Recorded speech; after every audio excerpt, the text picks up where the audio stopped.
আপনার বক্তব্য আল্লাহ ভরসা অনেক শুনেছি, মোবাইল চালু যদি করি আল্লাহ ভরসা তাহলে শুনতে পাই। আপনার আল্লাহ ভরসার একটা বক্তব্য আমাদের মনে আছে। আপনি বলছিলেন মূসা আলাইহিস সালাম আগে আগে পালিয়ে যাচ্ছেন, পিছনে পিছনে ফেরাউন ধাওয়া করছে সদল বলে। হঠাৎ গিয়ে সামনে পাহাড় পড়ল, তিনি আর যেতে পারবেন না। সামনে মুখে পাহাড়, বামে ফেরাউন, পিছনে ফেরাউন, ডানে কুলজম সাগর, বাঁচার কোনো পথ নেই। মূসা আলাইহিস সালামের সঙ্গী সাথী বললেন, ইন্নাল্লাহ মুদরাকুন, আমরা আটকা পড়েছি, আমরা এখন ফেরাউনের হাতে বন্দী। মূসা আলাইহিস সালাম বললেন, কাল্লা, কখনো নহে, অসম্ভব, এটা হতে পারে না। ইন্না মায়া রাব্বি, আমার সাথে আমার প্রতিপালক রয়েছেন, সায়াহদিনী, তিনি আমাকে পথ দেখাবেন। বাহ্যিকভাবে বাঁচার কোনো পথ নেই। কোন সাহসে মূসা আলাইহিস সালাম বলতে পারেন যে অবশ্যই অসম্ভব, এটা হতে পারে না, ফেরাউন আমাকে ধরতে পারে না? বাহ্যিকভাবে বাঁচার কোনো পথ নেই। একমাত্র আল্লাহর উপরে ভরসা করে মূসা আলাইহিস সালাম এই কথা বলেন। হাতের ডানে সাগর আছে, সামনে পাহাড় আছে, বামে পিছনে ফেরাউন আছে। সঙ্গী সাথী বলছেন আমরা আটকা পড়েছি, আমরা ফেরাউনের হাতে ধরা পড়েছি। তখন মূসা আলাইহিস সালাম বলছেন, কাল্লা, কখনো নহে, অসম্ভব, এটা হতে পারে না। ইন্না মায়া রাব্বি, আমার সাথে আমার প্রতিপালক রয়েছেন, সায়াহদিনী, তিনি আমাকে পথ দেখাবেন। আব্দুর রাজ্জাক সাহেব, এরপরেও কি আমি আল্লাহ ভরসা বুঝলাম? আপনি যেটা বললেন সেটা আমার মনে আছে, কিন্তু আমি কি আল্লাহ ভরসা বুঝলাম? তাহলে আপনি সহজভাবে মনে করেন, বাসা বাড়ি থেকে যখন বের হবেন তখন বলবেন, বিসমিল্লাহি তাওয়াক্কালতু আলাল্লাহ, আল্লাহর নামে বের হচ্ছি, আল্লাহর নামে ভরসা করি, বিসমিল্লাহি তাওয়াক্কালতু আলাল্লাহ। তারপর আর একটু লাগিয়ে দেন, লা হাওলা ওয়ালা কুওয়াতা ইল্লা বিল্লাহ। বাহ্যিকভাবে আন্তরিকভাবে নড়াচড়া করার কোনো শক্তি নাই আল্লাহর শক্তি ছাড়া। এইবার আপনি মনে করেন যে আমি আল্লাহ ভরসা করেছি। বুঝাতে পারলাম না? এতেই আপনি মনে করবেন। এবার যখন কোনো কাজ করবেন, কে যখন বলবে যে এটা করে দিতে হবে, তখন আপনি বলবেন না যে করব, আপনি বলবেন করব ইনশাআল্লাহ। এই দুটা পথে আপনি ধরে নেন যে আমি এখন আল্লাহর উপরে ভরসা করে আছি। এটা হবে সহজ। কোনোদিন নিজে বলবেন না, ছেলে বলছে আব্বু আমার জন্য কলম আনবেন, বলবেন না যে আনবো। কিভাবে বলবেন? আনবো ইনশাআল্লাহ। তাহলে কাজটা আপনার উপরে থাকলো না, হোক আর না হোক। যদি ভুলে গিয়ে থাকেন তো ইনশাআল্লাহ, যদি কিনতে না পারেন তো ইনশাআল্লাহ, যদি কিনতে পারেন তো ইনশাআল্লাহ, মানে আল্লাহর উপরে আছে, যদি আল্লাহ চাই। আচ্ছা ঠিক আছে আব্বু কিনবো ইনশাআল্লাহ, যদি আল্লাহ চাই। তাহলে আপনার আল্লাহ ভরসা বহাল থাকলো। তাহলে মনে রাখতে পারবেন কি? বাড়ি থেকে বের হওয়ার সময় বলতে হবে, বিসমিল্লাহি তাওয়াক্কালতু আলাল্লাহ, লা হাওলা ওয়ালা কুওয়াতা ইল্লা বিল্লাহ। আর কাজ যখন করবেন, কথা যখন বলবেন, তাতে লাগিয়ে দিতে হবে কি? ইনশাআল্লাহ। তাহলে আল্লাহ ভরসা বোঝা যাবে। আবু দারদা রাদিয়াল্লাহু তাআলা আনহু বলেন, রাসূল সাল্লাল্লাহু আলাইহি ওয়াসাল্লাম বলেছেন, বিচারের মাঠে মোমেন পুরুষ নারীর নেকির পাল্লায় সবচেয়ে ভারী নেকি হলো সদাচরণ, ভালো আচরণ। নওয়াস ইবনে সামান আনসারী রাদিয়াল্লাহু তাআলা আনহু বলেন, সালতু রাসূলুল্লাহ সাল্লাল্লাহু আলাইহি সাল্লাম মাল বিররু ওয়াল ইসমু। আমি নওয়াস ইবনে সামান আল্লাহর নবীকে একদা জিজ্ঞাসা করলাম, আল্লাহর নবী, পাপ কি জিনিস, নেকি কি জিনিস একটু বলবেন? আমি জানতে চাই পাপ কাকে বলে, নেকি কাকে বলে। তখন আল্লাহ রাসূল উত্তরে বললেন, আল বিররু হুসনুল খুলুক, নেকি হচ্ছে ভালো আচরণ। তিনি বললেন না নেকি হচ্ছে তাহাজ্জুদ, তিনি বললেন না নেকি হচ্ছে কোরআন তেলাওয়াত, তিনি বললেন না নেকি হলো হজ, তিনি বললেন না নেকি হলো সুবহানাল্লাহ বলা। তিনি জিজ্ঞাসার উত্তরে বললেন নেকি হলো ভালো আচরণ। মনে থাকবে না মনে হয়? জিজ্ঞাসাটা কি ছিল? নেকি কি জিনিস? কোনো সময় বউ স্ত্রীকে গালি দিবেন না, যখন তখন। এ তো গ্রামে বাড়ি, একটু 19-20 হলে স্ত্রীকে গালি দিবেন না। স্ত্রী খুব দামি সম্পদ, মহিলারা খুব দামি সম্পদ, কথায় কথায় তালাক দিয়েন না।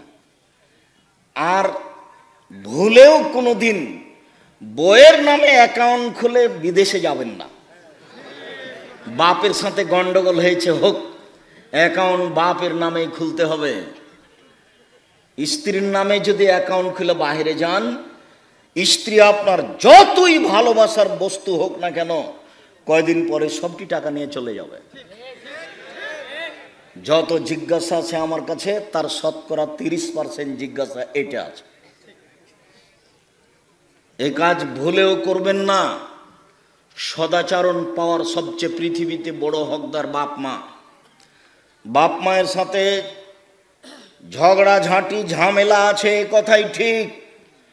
এরপরেও বাপ মা আমার ভালো আচরণ সবচেয়ে বেশি পাবে, কথাও ঠিক। কোনোদিন বাপ মায়ের মুখের উপরে রাগ করে কিছু বলে কিছু সফলতা আনার চেষ্টা করিয়েন না। বইয়ের যখন টাকা পয়সা সব কিছু নেওয়া হয়ে যাবে, তখন আপনাকে ছেড়ে চলে যাবে, তবে আপনার বাপ আপনাকে ছেড়ে যাবে না। ছেড়ে যাওয়ার পথ তার কাছে নেই, ছেড়ে যাওয়ার পথ তার কাছে নেই। তবে বইয়ের সাথে স্ত্রীর সাথে ভালো আচরণ করবেন, কথায় কথায় তাকে তালাক দিন না।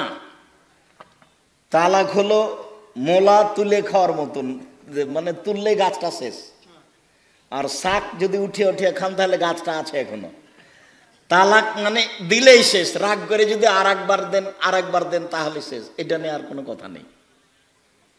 কাজেই যেটাই হোক, হইচই যাই হোক, তালাক দিবেন না, সদাচরণ করেন। রাসূল সাল্লাল্লাহু আলাইহি সাল্লাম বলেন, ইন্নাদ দুনিয়া কুল্লুহা মাতা ওয়া খায়রু মাতাই দুনিয়াল মারাতু সালেহা। পৃথিবী গোটাটাই সম্পদ, পৃথিবীতে যা কিছু আছে সবই সম্পদ। সবচেয়ে উত্তম সম্পদ হচ্ছে ভালো স্ত্রী। এ কথা মুহাম্মদ সাল্লাল্লাহু আলাইহি সাল্লাম বলেন, হাদিস বুখারী মুসলিম। কাজে স্ত্রী এই পরিবারে শান্তি দেওয়ার বস্তু। এই পরিবারে প্রত্যেকটা জিনিস ভালো করে ঠিকঠাক করে সাজিয়ে রাখার বস্তু।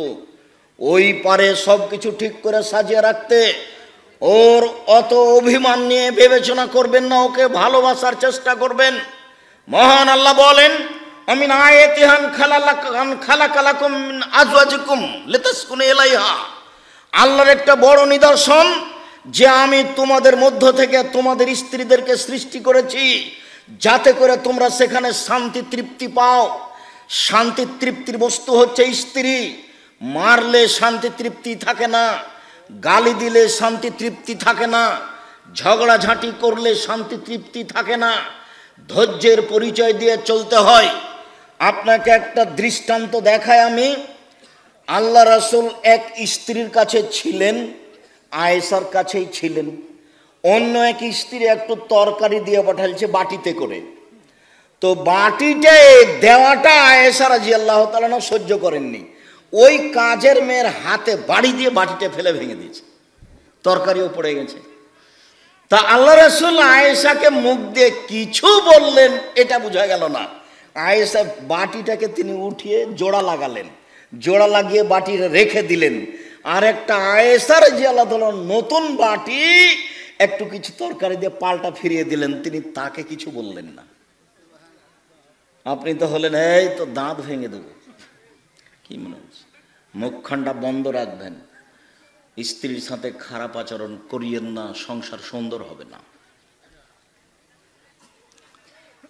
সম্মানিত দ্বীনি ভাই বোন, রাসূল সাল্লাল্লাহু আলাইহি ওয়াসাল্লাম বলেন, আয়েশা রাদিয়াল্লাহু তাআলা আনহা বলেন, আল্লাহর নবী বলেছেন, ইন্নামাল মুমিন লা ইউদরিকু বেহুসনে খুলুকিহি দারাজাতা সায়েমুল কায়েম।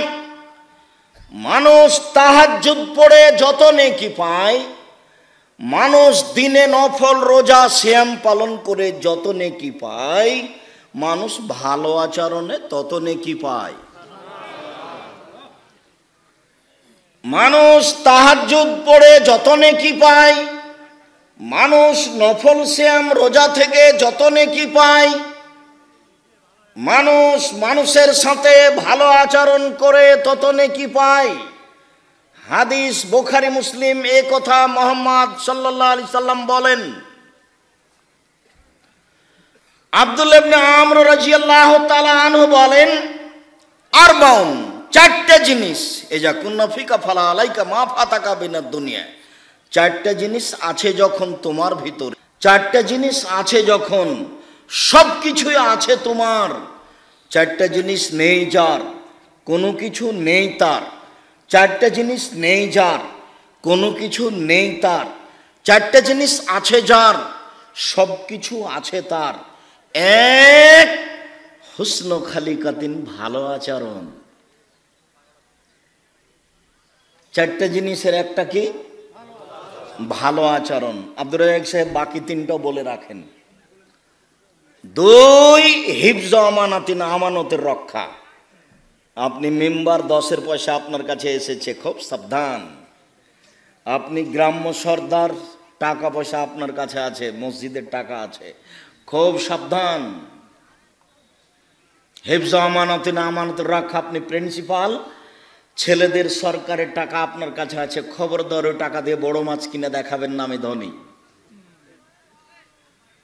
10-এর পয়সা গোখরা গোমা গামা সাপের চেয়ে অনেক বেশি খারাপ। একটা মানুষ জেনা করেছে, ক্ষমা সহজ। চুরি করেছে, ক্ষমা সহজ। একবার রাতে কান্নাকাটি করে বলল, আল্লাহ আমি পাপ করেছি, তুমি আমাকে ক্ষমা করো। আমার বয়স 80 বছরে একদিনও নামাজ পড়িনি, সালাত আদায় করিনি, আজ বলছি আমার ভুল হয়েছে, তুমি আমাকে ক্ষমা করো। আস্তাগফিরুল্লাহ ওয়া আতুবু ইলাইহি। আশা করছি নিষ্পাপ হয়ে দুনিয়া থেকে চলে যাবে ইনশাআল্লাহ। কিন্তু আপনি সরদারি করতে গিয়ে 10টা টাকা আত্মসাৎ করেছিলেন, এটা কি হবে? ভাইয়ের জমি দখল করে আছেন, দিচ্ছেন না, এটার কি হবে? বোনের জমি দখল করে আছেন, দিচ্ছেন না, এটা কি হবে? ছেলেটা জানে, ছেলেটা আপনাকে বহুদিন বলেছে, ছেলেটা আপনাকে বলেছে, আব্বা ভিক্ষা করে খেতে রাজি আছি, ফুফুর জমি খাবো না। ভিক্ষা করে খেতে রাজি আছি, ফুফুর জমি খাবো না। দাদা মারা গেছে, সকালে আপনি জমি পাবেন, বিকেলে আমার ফুফু ভাগ পাবে, এ কথা নয়। যখন আপনি পেয়েছেন তখনই আমার ফুফু পাবে, এ কথাই ঠিক। 10-এর পয়সা নষ্ট করে, মানুষের হক নষ্ট করে, বোনের হক নষ্ট করে, ছেলেদের হক নষ্ট করে জান্নাত কেনার চেষ্টা করেন না, জাহান্নামের সিদ্ধান্ত আগেই হয়ে আছে। হক নষ্ট পাপ, বদনামের পাপ, খুব বড় মহাপাপ। গোখরা সাপ দংশন করলে আপনি একাই মারা যাবেন। ওসর জাকাত ফেতরা না দিলে গোটা পরিবার মারা যাবে। 10-এর পয়সা ভক্ষণ করলে গোটা পরিবার মারা যাবে। বনের জমি না দিলে গোটা পরিবার মারা যাবে, কেউ রক্ষা পাবে না। আল্লাহর নবী বলেন, কুল্লু লাহমিন নাবাতা মিনাস সাওতে কানাতিন নার আওলা বিহি। যেই ছেলে মেয়ে আহাল পরিবার হারাম উপায়ে বাড়ে, এদের জন্য জাহান্নাম যথেষ্ট। এ কথা মুহাম্মদ সাল্লাল্লাহু আলাইহি সাল্লাম বলেন। তিনি বলেন, লায়াদখুলুল জাসাদা গুযিয়া বিল হারাম, লায়াদখুলুল জাসাদাল জান্নাতা গুযিয়া বিল হারাম। ওই শরীর জান্নাতে যাবে না যেই শরীর হারাম উপায়ে বাড়ে।